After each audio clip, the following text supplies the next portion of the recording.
Welcome back to SourceFedNERD. I'm Sam Basher. And I'm Whitney Moore. Did you do it?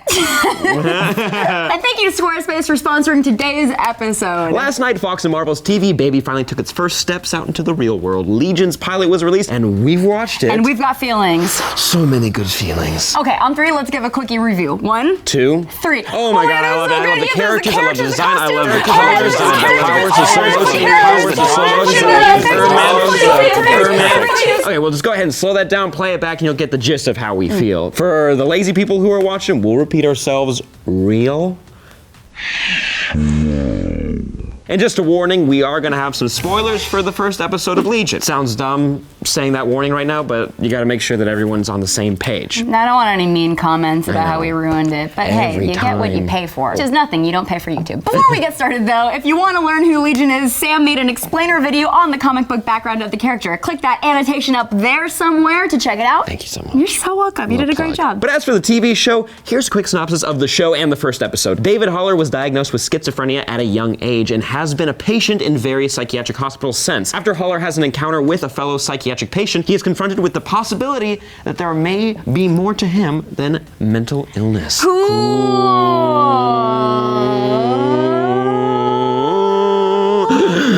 Now, Winnie, how did you feel? I remember you saying right before we watched this pilot that you went in relatively blind and you didn't really know the character or the premise of the show. I fucking loved it. I love stories that make you question what's real, and this first episode is such a solid intro into the mysteries that are gonna unfold for us. Also, it's incredibly beautiful. The set design, the cinematography, the effects, the costumes, it's an absolutely gorgeous show. And there are even parts where the symmetry and stylization look like something out of a Wes Anderson movie, which is always good in my book. Oh, you have a book? Yeah.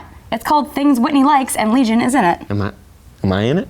No comment. Also, I gotta say that so far Dan Stevens is really killing it in this role. He totally nails what disassociation looks like without overselling it and making schizophrenia look like a dumb gag. The script and direction definitely facilitate this really nicely too. I remember there's one scene where he's accessing Sydney through his memory and trying to figure out what's real, and the scene sort of starts over again and again. It helps to add to the confusion and also provides a really solid example of that circular feeling someone who is mentally spiraling can have. For me, I've been looking forward to this show for a while. Actually, as soon as they announced it, I was ready for it. I love the advertisements so far, but I'll be honest, the trailers have been confusing. At first, they were building it up to be this mystery of Rachel Keller's Sid Barrett character and if she's real or not, and then they had the dancing and then the flashing lights. It felt like it was all over the place, but man, did this pilot suck me in. I was getting upset when they would go to commercial breaks because I was like, give me more. I kept wanting more. Yeah, and also you and I aren't really used to watching stuff that's not on Netflix, so I feel like every time it went to black, it was like, I can't wait for next week. The portrayal of each character was fantastic. I loved how the psychiatrist and the interrogator would handle David. It just felt very genuine, believable,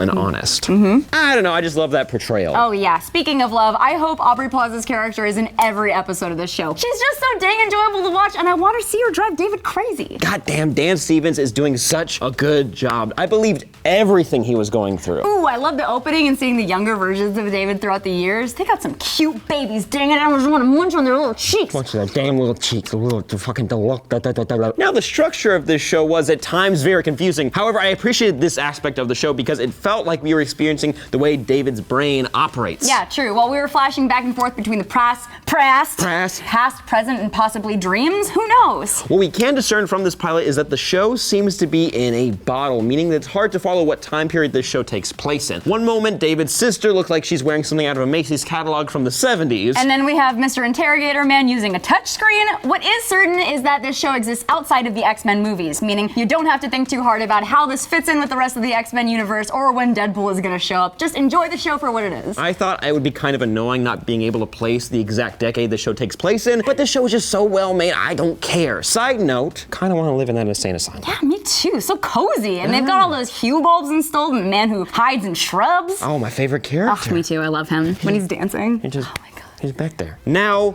what questions do we have? Answers lots. Yeah, like too many, but let's focus on the main ones. Who is this woman? Who's the perm man who likes to whittle? What or who is the demon with the yellow eyes? How do you make doors disappear? And the biggest question, is any of this real? Most of your other questions can be answered in the video linked down below or up in that annotation right there. First up, the character's name is Melanie Bird, played by Jean Smart, and she doesn't exist in the comics, so we're kind of screwed. Guess we have to watch the show to find out who she is. Her character has been described as a nurturing but demanding therapist with a sharp mind and unconventional methods.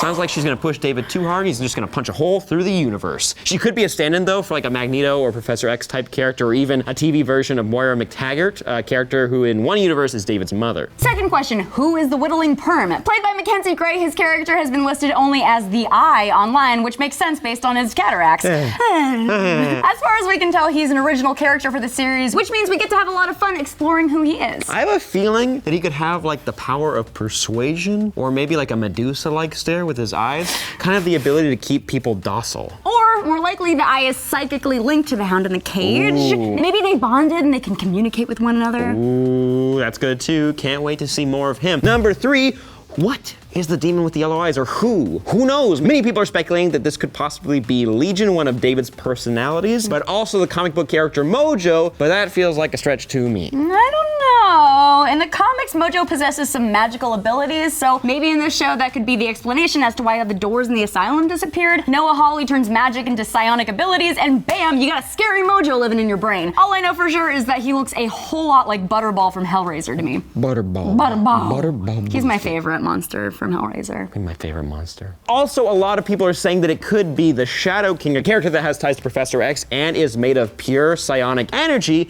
kind of like a telepathic vampire. Not really, but I like that analogy. That would be a pretty fun twist for the show, but hey, let us know your theories down below. Number 4, the door question we had earlier. We just gave a theory for that. Keep up. Number 5, is any of this real? God, I have no idea. Thank you for saying that, because ditto. But I'm gonna say definitively that yes, probably most of this is maybe real. I was confident. Thank you. Wait a minute. What about when Sid was reaching down to pull David out of the pool and he saw her back in the hospital?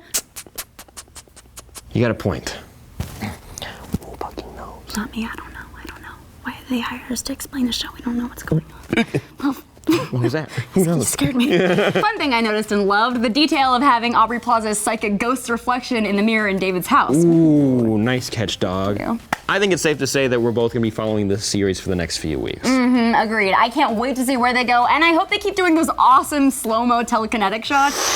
So cool. Oh, so cool. Now, what did you guys think of the premiere of Legion? If you haven't watched it yet, stop right now and go do it. Also, answer this question down below. What's Liquium? Liquium for a dream. Hey, thanks again to our sponsor, Squarespace. Create a beautiful website with Squarespace's all-in-one platform. There's nothing to install, patch, or upgrade, ever. Ooh, Squarespace is intuitive and easy to use and offers award-winning 24/7 customer service. Start your free trial today at squarespace.com/nerd and enter the offer code NERD to get 10% off your first purchase. Oh, so dope. Be sure to like this video, share, and subscribe. Check out our Legion 101 video to learn more about this character. Click that bell icon to get more videos. And come back tomorrow for more content. I'm Whitney. And I'm Sam Basher. We'll see you later. Bye. Bye. Telekinetic.